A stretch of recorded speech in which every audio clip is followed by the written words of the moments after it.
कहने का तात्पर्य है कि एक प्रकाशित दीपक ही अन्य बुझे हुए दीपकों को प्रकाशित कर सकता है।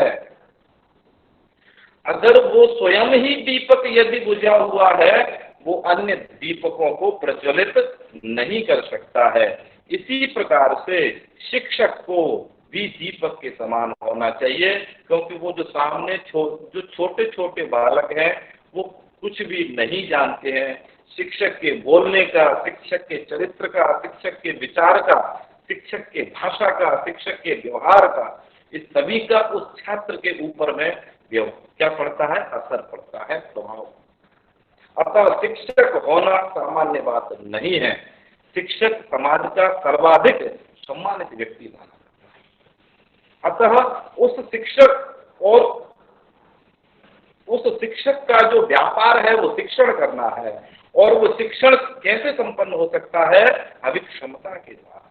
तो हमें ये जानना चाहिए कि शिक्षण की अभिक्षमताएं क्या होती है। अगर शिक्षण अच्छे से किया जाएगा, उस शिक्षण की अभिक्षमताओं को जानना अत्यंत आवश्यक होता है, क्योंकि बिना क्षमता के कोई भी व्यक्ति किसी कार्य को संपन्न नहीं कर सकता। अगर करने का प्रयास करता है तो वो उपहास का पात्र बनता है। तो उसी प्रकार से कहने का तात्पर्य है कि शिक्षण करने के लिए भी क्षमता की आवश्यकता होती है। तो आज हम इस टॉपिक में यही जानेंगे कि शिक्षण अभिक्षमता होती क्या है, इस अभिक्षमता से तात्पर्य क्या है, इस अभिक्षमता का स्वरूप क्या है, इसके ये जो शिक्षण की अभिक्षमता है, इसके उद्देश्य क्या होते हैं, इसके सिद्धांत क्या, हमें कैसे करना चाहिए। ठीक है, क्योंकि कहने का मतलब उससे पहले मैं अब आपको शिक्षण की प्रकृति, नेचर ऑफ टीचिंग, ये हमको जानना चाहिए कि शिक्षण होता कैसे है, शिक्षण क्या है, इसके विषय में हम चर्चा करेंगे। यदि दिवाकर जी को मेरी आवाज आ रही हो तो वो मेरे सेकंड पेज को यहाँ पर बच्चों के सामने स्क्रीन शेयर कर सकते हैं। हाँ, स्क्रीन शेयर हो रहा है, स्क्रीन शेयर हो रहा है, सब लोग देख रहे हैं उसको, सब लोग देख रहे हैं, चल रहा है स्क्रीन शेयर। करें, शेयर करें। हाँ, स्क्रीन शेयर चल रहा है, सब लोग देख रहे हैं, वीडियो आ रहा है, सब कुछ आ रहा है, आपका स्क्रीन शेयर चल रहा है। कोई भी मुझे मैसेज करके बताए। ठीक है, अब देखिए, आपकी जानकारी के लिए मेरे पास में डायरी है, आप लोग स्क्रीन सेट आप ये देख सकते, शायद ऐसे नहीं आ पाएगा, इससे उल्टा होगा। मैं आप लोगों को व्हाट्सएप के ग्रुप में, हाँ इससे उल्टा आएगा, मैं समझ गया, मैं आपको व्हाट्सएप दिख रहा है, इनको सबको दिख रहा है, आपको वहां पर PDF बना करके नोट्स भेज दूंगा। ठीक है, आगे देखते हैं हम शिक्षण की प्रकृति क्या है, नेचर ऑफ टीचिंग होती कैसे है, इसका स्वरूप, इसको अर्थात इसका स्वभाव कैसा है, हम कैसे पता करें कि शिक्षण कैसा है। तो सबसे पहले कुछ बिंदु होते हैं, हम उन्हें देखते हैं। देखिए, सबसे पहले शिक्षण नंबर 1, शिक्षण शिक्षक और शिक्षार्थी के मध्य होने वाली अंतःक्रिया। शिक्षण क्या है? शिक्षक के और शिक्षार्थी के बीच में चलने वाली अंतःक्रिया। अंतःक्रिया से तात्पर्य बीच में चलने वाली क्रिया। देखिए, हमेशा शिक्षण एकल नहीं होता। शिक्षक छात्र को ज्ञान देता है, छात्र भी उसको वापस शिक्षक को प्रतिपुष्टि प्रदान करते हैं। तो दोनों ओर से शिक्षण होता है, एक ज्ञान को देता है, दूसरा ज्ञान को लेता है, अर्थात उस ज्ञान को ग्रहण करता है। दूसरी शिक्षण की प्रकृति क्या है कि शिक्षण विद्यार्थी को निर्देशन देने वाली प्रक्रिया है। शिक्षण की जो प्रक्रिया है वो कैसी है? ये इस प्रक्रिया में विद्यार्थी को निर्देशन प्रदान किया जाता है। निर्देशन से तात्पर्य गाइडेंस। देखिए, उचित समय पर उचित प्रकार से दिया गया निर्देशन अत्यंत ही प्रभावी होता है, ये आप सभी लोग जानते हैं। कभी कभी उत्साह के संचार के लिए हम कभी ये कार्य नहीं कर सकते, लेकिन अगर कोई पीछे से हमारी पीठ पर हाथ रख दे कि आप चिंता मत करो, सब अच्छा होगा, तो व्यक्ति के अंदर एक आत्म शक्ति का जागृत होता है। क्योंकि उस शक्ति को दिखाया नहीं जा सकता, केवल एक ये आपके अनुभव का विषय है, इसे हम अनुभव कर सकते हैं। तो आत्मविश्वास में एक वृद्धि होती है। तो कहने का मतलब है कि शिक्षक बच्चों को निर्देशन प्रदान करता है, एक अच्छे प्रकार से निर्देशन प्रदान करता है। ये भी उसकी एक शिक्षण की प्रकृति है। आगे क्या होता है कि शिक्षण एक संप्रेषणात्मक प्रक्रिया, सीधी सी बात है। शिक्षण क्या है? संप्रेषणात्मक प्रक्रिया, कम्युनिकेशन प्रोसेस। शिक्षण एक संप्रेषणात्मक प्रक्रिया। संप्रेषण नाम सम्यक प्रकारेण प्रेषणम यदि संप्रेषण, अच्छे प्रकार से भेजना। किसको भेजना? अपनी बातों को भेजना, अपने विचारों को भेजना, अपने स्वयं के विचार नहीं, अपितु ये विचाराः पुस्तकेषु उपलभ्यन्ते सन्ति तेषां विचाराणां तत्र बालकानां समक्षं प्रस्थापनम्, बालकानां समक्षम उपस्थापन। कहने का तात्पर्य है कि शिक्षण की जो प्रकृति है वो संप्रेषण, अर्थात शिक्षक बालकों को कुछ न कुछ देता है, बालक भी शिक्षक से कुछ न कुछ पाते हैं। ठीक है। आगे कहते हैं शिक्षण कला और विज्ञान दोनों से समन्वित प्रक्रिया है। ये भी शिक्षण की प्रकृति आती है। लोग कहते हैं कि शिक्षण कला है और शिक्षण विज्ञान भी है। अब देखिए, इस विषय पर थोड़ा सा आपको ये समझने को पड़ेगा कि शिक्षण कला है अथवा विज्ञान। कई कई प्रकार के लोगों के मत होते हैं। कुछ लोग बोलते हैं कि शिक्षण कला है। कला बोलने से तात्पर्य होता है कि शिक्षक एक जन्मजात होता है, शिक्षक जन्मजात होता है और हर व्यक्ति शिक्षक नहीं बन सकता। इस प्रकार की अवधारणा पर शिक्षण कला का यह सिद्धांत आधारित होता है। किंतु हम ये भी मानते हैं, जो आधुनिक लोग हैं वो ये मानते हैं कि शिक्षक की जो शिक्षण है वो विज्ञान है। विज्ञान नाम क्या है? विशिष्ट ज्ञान है विज्ञान, जिसमें विज्ञान की विधियों का प्रयोग किया जाता हो, जहाँ पर विज्ञान की तकनीकी का अच्छे प्रकार से उपयोग किया जाता है, वो यानी वैज्ञानिक होता है। तो शिक्षण क्या है? वैज्ञानिक है, एक विज्ञान है। विज्ञान से तात्पर्य हम इसमें नवीनतम अर्थात नवाचारों का अनुप्रयोग करते हैं।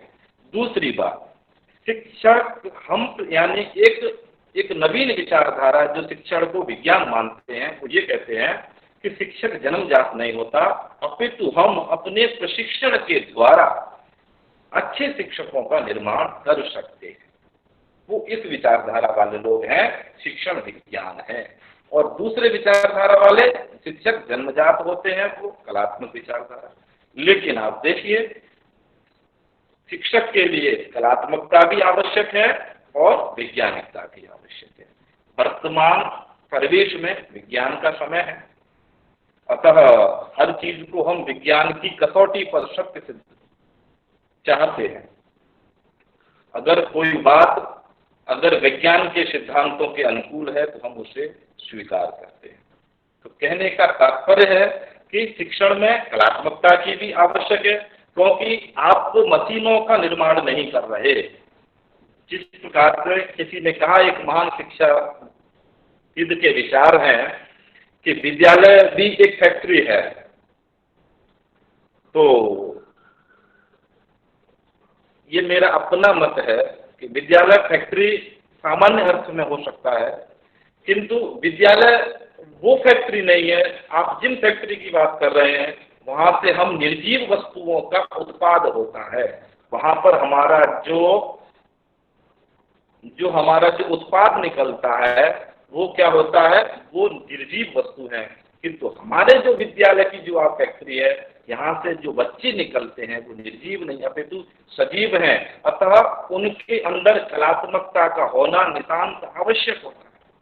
अतः हमको ये भी मानना पड़ता है कि शिक्षण कला है और हम उसमें अपनी जीवंतता, अपनी प्रामाणिकता, अपनी विश्वसनीयता, अपनी वैधता को उसमें लाने के लिए हम जिन विधियों का प्रयोग करते हैं वहां पर हम मानते हैं कि शिक्षण विज्ञान भी है। दूसरी बात, हम ये मानते हैं कि आज शिक्षण तकनीकी में, शिक्षण अभिक्षमता में ये विचार है कि नए नए प्रयोगों के द्वारा, जैसे आपने सभी ने देखा होगा बीएड आदि छात्र, मेरे भी छात्र बहुत से हैं इसमें, आप सभी ने देखा होगा कि एक बीएड में एक सूक्ष्म शिक्षण होता है, माइक्रो टीचिंग। सभी लोग जानते होंगे उसको, माइक्रो टीचिंग को लोगों ने किया भी होगा बीएड में, टीचर हमारे बच्चे भी करते हैं। तो कहने का तात्पर्य है कि उस माइक्रो टीचिंग में, सूक्ष्म शिक्षण के द्वारा बच्चे को प्रस्तावना कौशल सिखाया जाता है। प्रस्तावना कौशल क्या है, अभी आप देखेंगे, अभी आप शिक्षण के सूत्र समझेंगे। वस्तुतः ये शिक्षण अभिक्षमता है, अर्थात इन सभी बातों से शिक्षण की सामर्थ्य पैदा हो। शिक्षक को पता चलता है कि मुझे इस प्रक्रिया में किस प्रकार व्यवहार करना है। शिक्षण अभिक्षमता नामक इस टॉपिक को जानने के बाद में आपके पास में यह अवबोध हो जाएगा, मैं आशा करता हूं कि आपके पास में, और ये मेरे को पूर्ण विश्वास है कि आपके पास में वो विश्वास होगा, आपके पास में वो क्षमता होगी कि आप जैसे जो क्वेश्चन आते हैं वो क्वेश्चनों को आप अपने व्यवहार, एक आदर्श टीचर को मान करके आपको उनके आंसर देना चाहिए। क्योंकि शिक्षक कभी भी किसी भी परिस्थिति में बालक का अहित नहीं करता। बालक को आजकल वर्तमान में हम देखते हैं कि शिक्षक के द्वारा बालकों को दंड न दिए जाने का प्रावधान है। आप दंड नहीं दे सकते, बालक किसी भी प्रकार की उद्दंडता करता है तो आप उसको दंड नहीं दे सकते।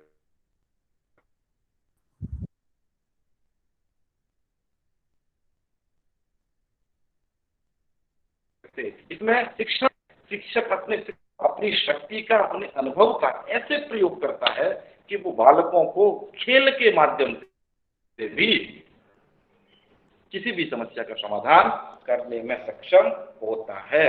तो इस प्रकार के हमें इससे फायदा मिलेगा। चलिए आगे देखते हैं। तो मैं बता रहा था कि जिस प्रकार से प्रस्तावना कौशल के करने से शिक्षक में विद्यार्थी जो बनता है, छात्र अध्यापक, उसके अंदर कुछ अलग प्रकार का कौशल उत्पन्न होता है। दूसरा, बालकों का पुनर्बलन कौशल का अभ्यास करने से उसको अपने शिक्षण में किस प्रकार से हमको बालकों को पुनर्बलन देना है उसका अभ्यास करता है।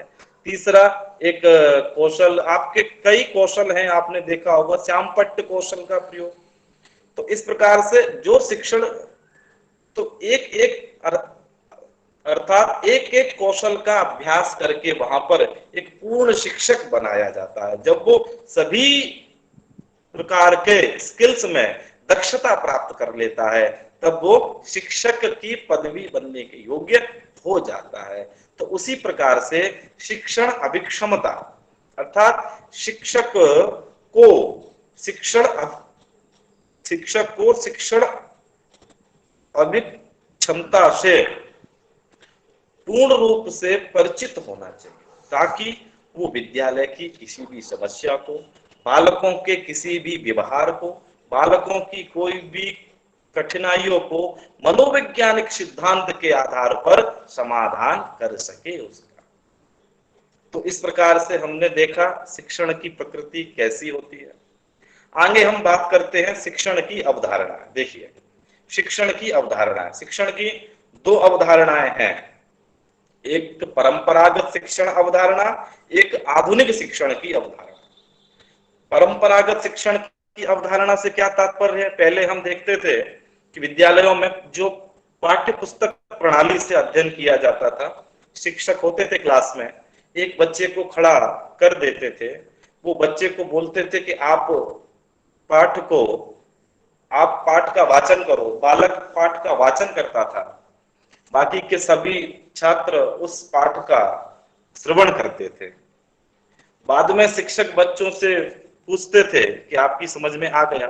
जो छात्र प्रतिभाशाली होते थे वो तो बता देते थे कि हाँ गुरुजी समझ में आ गया, जी टीचर सर समझ में आ गया। किंतु जो निम्न थोड़ा सा कमजोर छात्र है वो तो मना करेगा, तो उनको फिर शिक्षक अपनी ओर से समझाने का प्रयास करते थे।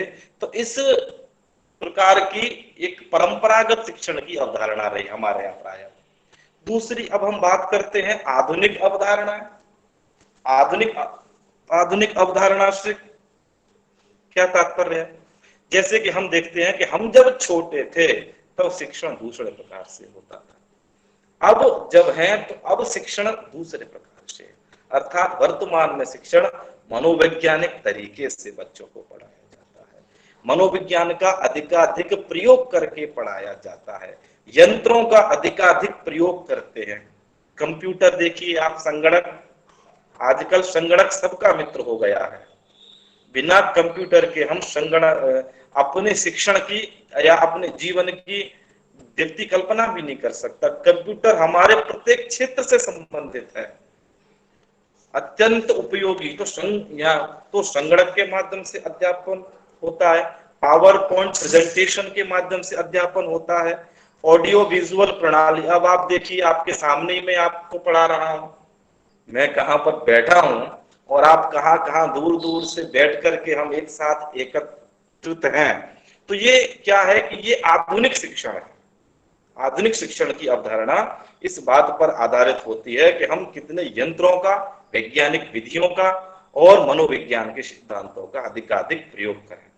तो इस प्रकार से हम ये अवधारणाएं भी हमने देखी। आगे मैं आपको बताता हूं कि शिक्षण के उद्देश्य क्या होते हैं। देखिए शिक्षण के उद्देश्य क्या है।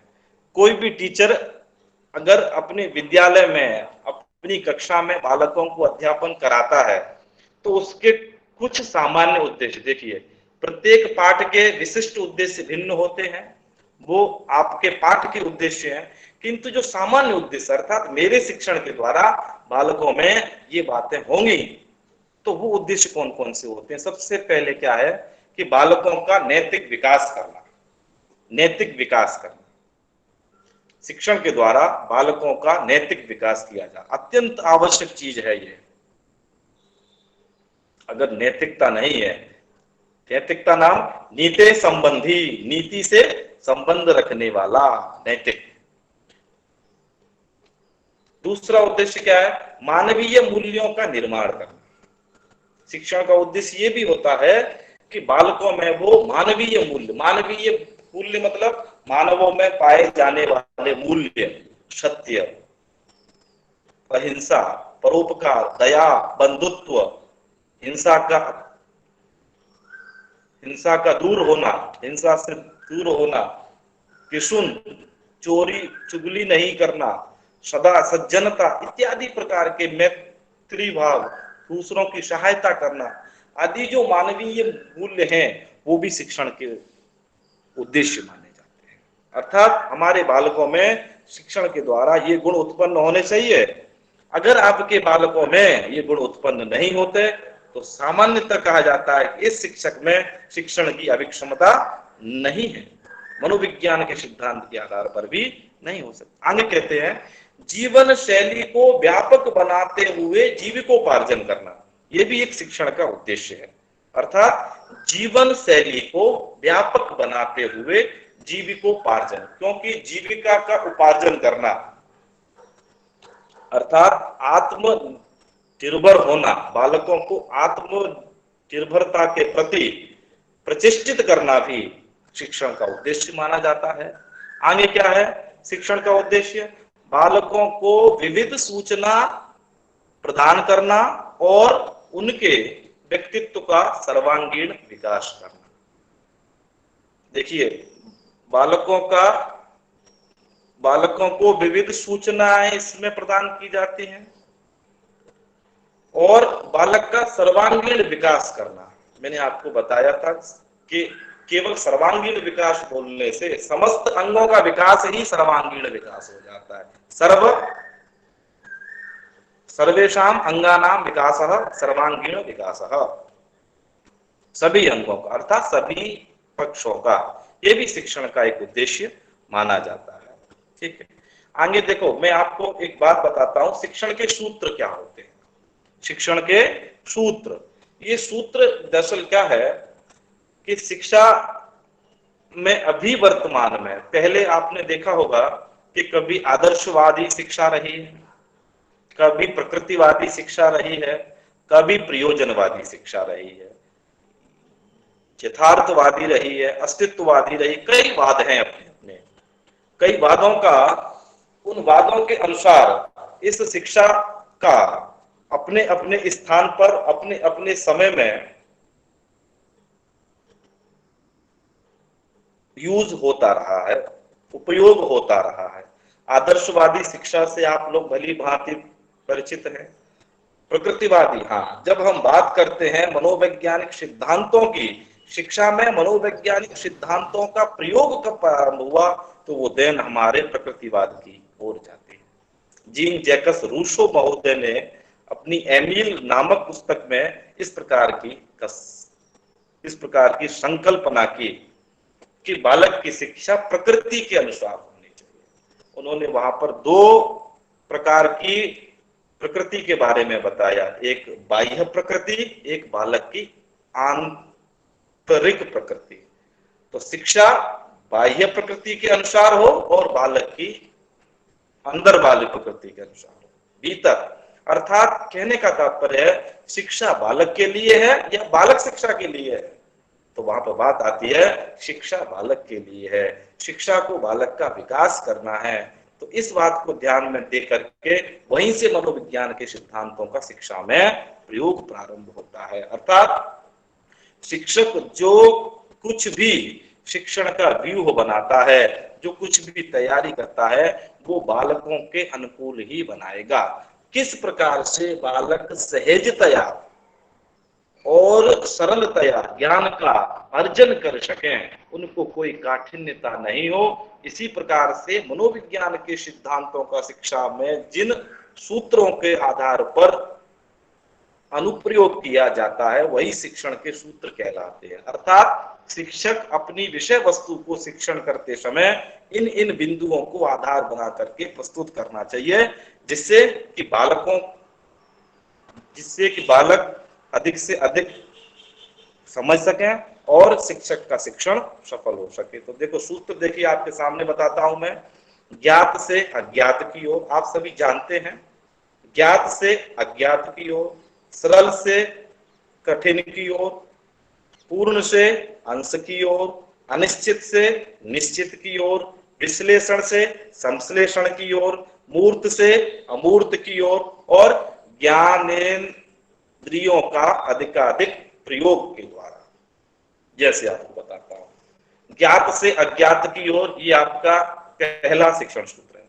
अर्थात बालकों को वो विषय वस्तु बताई जाए जो बच्चे जानते हैं, और उस विषय वस्तु से हमें अज्ञात विषय वस्तु की ओर बालकों को ले जाना है, जिसे बालक नहीं जानते हैं उसको उनको बताना होता है।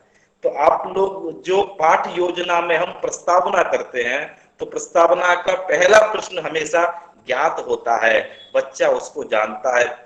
पूर्व ज्ञान जब आप लिखते हैं तो बताते हैं कि बच्चा इसके विषय में जानता है, और हम क्रमशः समस्यात्मक प्रश्न जब हम लेके आते हैं प्रस्तावना में, तो वो अज्ञात आ जाता है।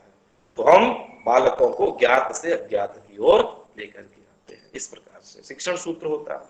दूसरा क्या होता है कि सरल से कठिन की ओर, अर्थात बालक के सामने सरल विषय वस्तु को पहले प्रस्तुत करना चाहिए। देखिए, अगर आप बालक के सामने कठिन विषय वस्तु पहले प्रस्तुत कर देंगे, तो बालक आपकी विषय वस्तु को देख के समझ के भाग जाएगा, उससे वो डर जाएगा।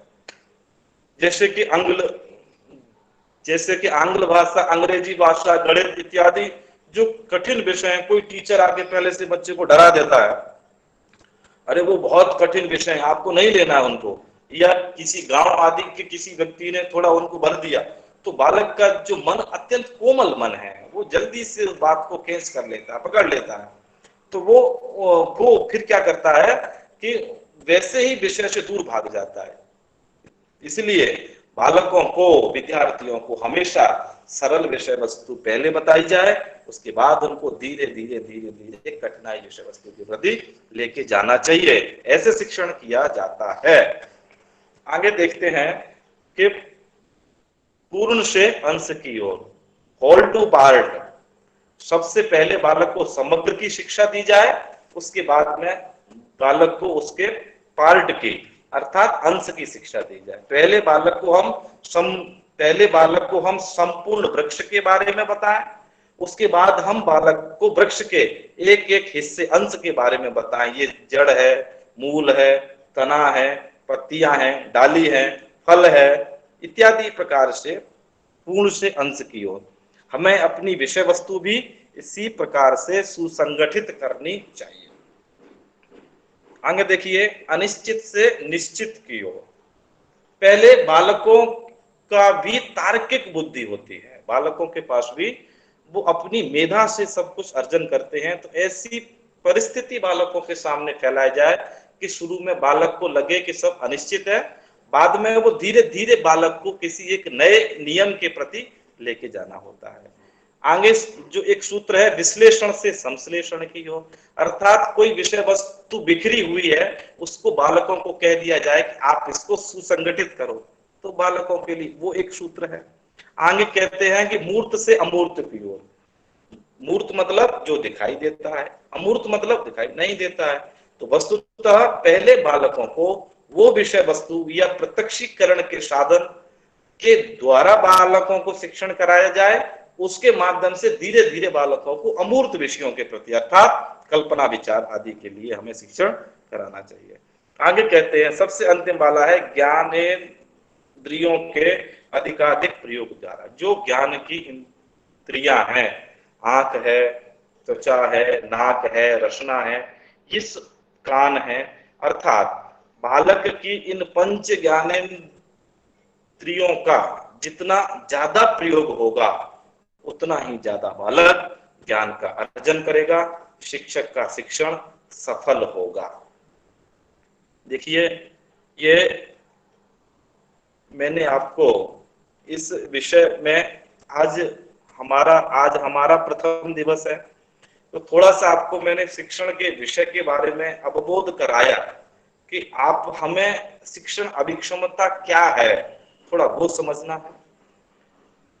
और उसके बाद हम इससे संबंधित जो विगत वर्षों के नेट परीक्षा के प्रश्न पत्र हैं, हम उनके विषय में भी एक एक प्रश्न को हम इस प्रकार से देखेंगे, अभ्यासों को वो भी हम करेंगे अभी।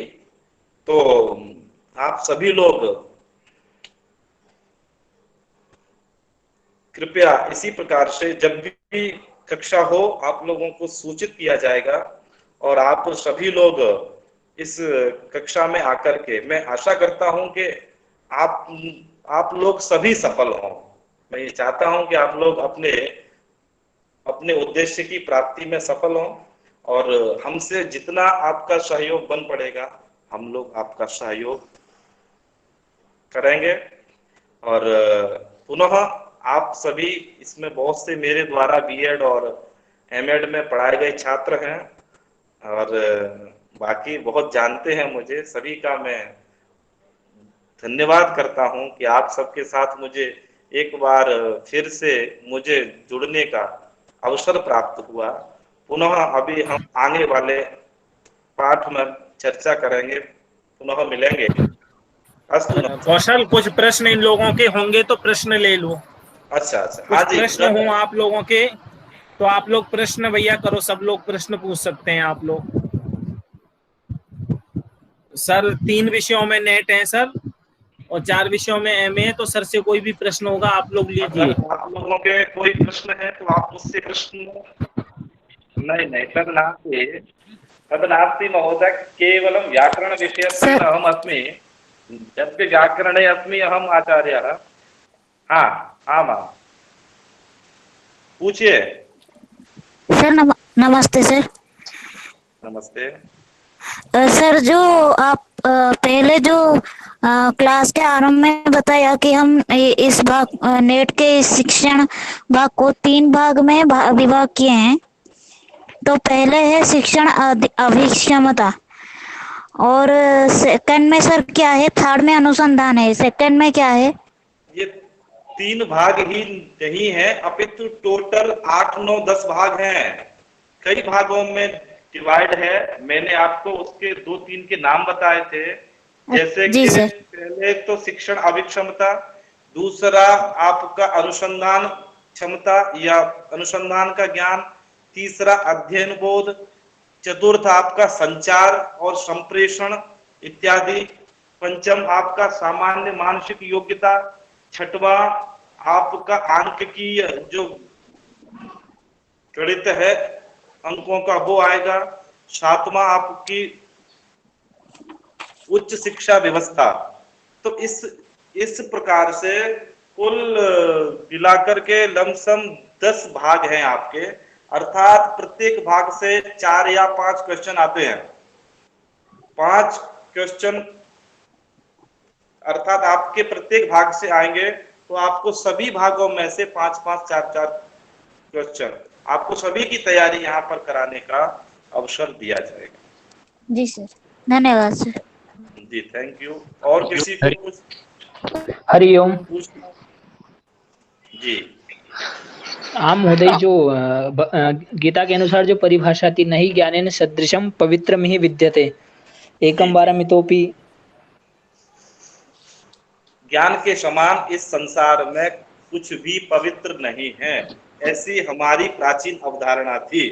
लोग पहले जो लोग थे वो नौकरी के लिए नहीं पढ़ते थे, उनका उद्देश्य छा विद्या या विमुक्त ही होता था। वो कहते थे कि ज्ञान केवल ज्ञान के लिए है।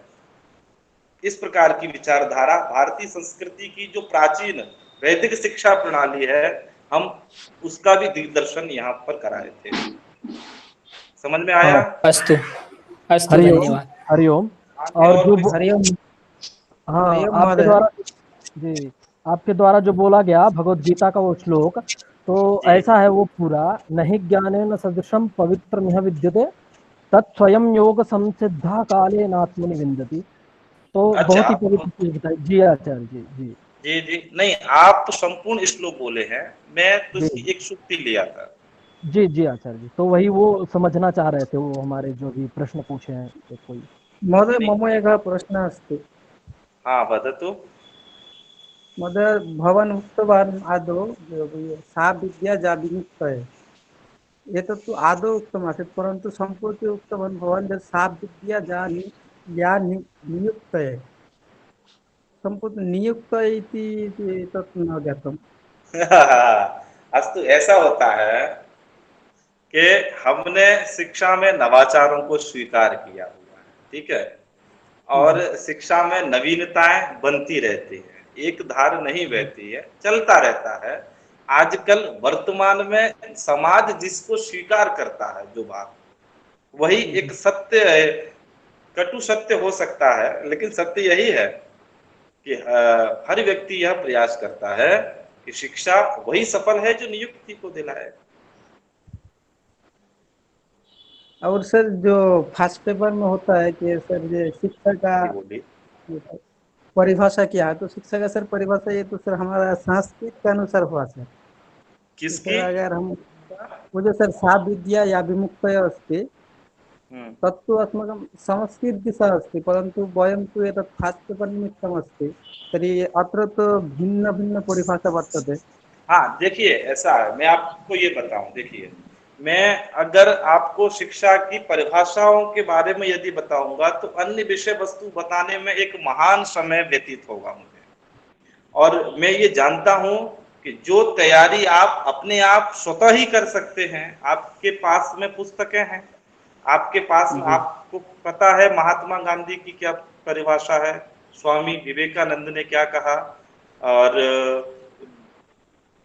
रविंद्रनाथ टैगोर ने क्या कहा, अरस्तु ने क्या कहा, प्लेटो ने क्या कहा, सुकरात ने क्या कहा, एस्ट्रोलॉजी ने क्या कहा, हार्वर्ड ने क्या कहा, डीवी ने क्या कहा, तो ये परिभाषाएं मैं आपको यहाँ पर जो एक सामान्य जो चैप्टर इत्यादि जिसके द्वारा कि हमें समझ हो सके, मैं आपको निर्देशित करता हूँ। आपको किताबें खुद ही पढ़ना होगा आपको, यानी कि स्वाध्याय अत्यंत आवश्यक है। देखिए मैं आपको बताया कि बिना स्वाध्याय के ये संभव नहीं हो पाएगा, स्वाध्याय आपको करना पड़ेगा। और किताबें, परिभाषाएं, जो भी विषय वस्तु है वो आपको संकित है, तो आप अपनी किताब को देख सकते हैं। ठीक है जी सर, धन्यवाद सर। धन्यवाद। गुरु जी प्रणाम। चलिए, अस्तु। परमेश महोदय। आचार्य जी, हाँ नमस्कार नमस्कार। जी नमस्कार जी। आपके पास मेरी आवाज आ रही होगी? हाँ आपकी आ रही है। अभी मैं आपसे सबसे निवेदन करता हूँ कि हमारे कई आचार्य हम लोगों का मार्गदर्शन करेंगे, जैसे प्रोफेसर नितिन जैन जी भोपाल से, और हमारे साथ रहेंगे श्री लाल बहादुर शास्त्री राष्ट्रीय संस्कृत विद्यापीठ से श्री जितेंद्र जी, डॉक्टर जितेंद्र जी, और हमारे साथ रहेंगे भोपाल परिसर से ही अनूप पांडे जी, हमारे साथ में दिल्ली से रहेंगे अभिनंदन झा जी, और हमारे पास जम्मू से रहेंगे पंकज जी। ऐसे जो अपने देश के उत्तम लोग हैं वो हम लोगों का मार्गदर्शन करेंगे। और आज हमारे परम विद्वान और सभी विषयों में नेट डॉक्टर कौशलेश शर्मा जी ने हम सबका बहुत अच्छा मार्गदर्शन किया। और अभी इसी तरह हम लोग प्रश्नोत्तर समाधान भी करेंगे फिर कक्षाओं में। मैं सूचना करूंगा आप लोगों को। और मैं आचार्य जी को, कौशलेश जी को बहुत बहुत धन्यवाद करता हूं कि उन्होंने हमारा मार्गदर्शन किया। कल हम लोग यथा समय आएंगे और ये सभी मैटर आपको यूट्यूब पर मिल जाएगा। उसकी लिंक आपके समूह में पहुंचा दी गई है। वहां पर आप लोग अपने प्रश्नों को लिख भी सकते हैं। जो भी समस्याएं हैं आपको आ रही हो वो लिख लेंगे, तो हम कम समय में ज्यादा से ज्यादा आपके साथ में कर पाएंगे। मानी गागर में सागर भर के अध्यापन का काम हम लोग कर लेंगे, जिससे कि ज्यादा से ज्यादा हमारा लाभ होगा। तो आप लोग वहां अपने प्रश्न लिख दें, जिससे हम उन प्रश्नों के आधार पर भी कुछ डिस्कशन कर सकें, कुछ शुरू में आरंभ में आपके प्रश्नोत्तरों को ले सकें। जो जहां जहां समस्याएं, देखो सबकी समस्याएं अलग अलग होती हैं, तो सबकी समस्याओं का समाधान हो जाए ये अपना लक्ष्य है। और ये तभी होगा जब हम अपनी समस्याएं बाहर रखेंगे, और सबको मालूम है मेरी समस्या क्या है। तो इसलिए हम आपसे निवेदन करते हैं कि अपनी अपनी समस्याओं को आप लोग वहां रखें, और समाधान के लिए कैसे हम लोग अग्रसर हो सकते हैं ये चिंता करें कि कैसे समाधान हो सकता है। तो आप सबको प्रणाम, नमस्कार, और बहुत अच्छा लगा। और कौशलेश जी को विशेष धन्यवाद, वो इसी तरह आचार्य जी नमस्कार। रहें। नमो नमः, सर्वेभ्यः नमस्कार। नमो नमः।